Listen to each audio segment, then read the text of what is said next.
រៀបសួរពុកម៉ែបងប្អូនបាទថ្ងៃនេះគឺអេដមីនសូមចេញតម្រុយបាទសម្រាប់ថ្ងៃថ្មីបាទថ្ងៃទី2ខែ8ឆ្នាំ2026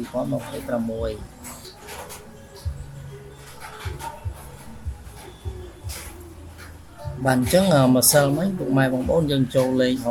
67និង44បាទក៏ប៉ុន្តែអេដមីនដាក់76គុណពុកម៉ែបងប្អូនហើយឥឡូវយើង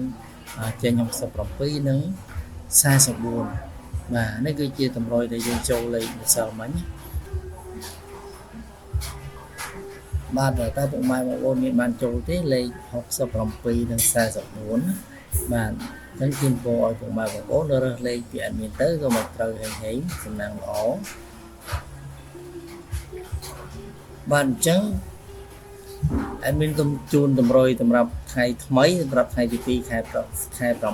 ឆ្នាំ2026បាទចំពោះលេខអស់ថ្ងៃនេះគឺយើងអស់ខ្ទង់40ពុកម៉ែបងប្អូនហើយលេខតូច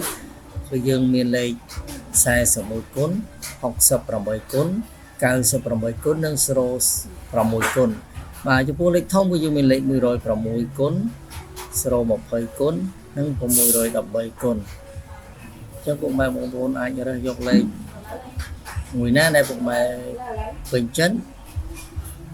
ហើយយកទៅផ្សំតំណាងអេដមីនសូមជូនពរឲ្យពុកម៉ែបងប្អូនត្រូវហេងទាំងអស់គ្នាបាទអញ្ចឹងអេដមីនសូមបញ្ជាក់លេខឡើងវិញបាទចំពោះលេខអូសថ្ងៃនេះយើងមានលេខ6ខ្ទង់40ពុកម៉ែបងប្អូន6ខ្ទង់40មកបាទហើយចំពោះលេខតូចគឺយើងមាន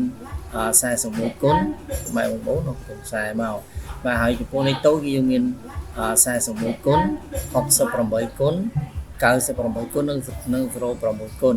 បាទចំពោះលេខ3ខ្ទង់យើងមានលេខ106គុណ020គុណនិង613គុណបាទនិង613គុណបាទអញ្ចឹងលេខអេមីនថ្ងៃនេះគឺមានត្រឹមតែប៉ុណ្្នឹងសូមជូនពរឲ្យពុកម៉ែបងប្អូនតំណាងល្អហេងៗបាយ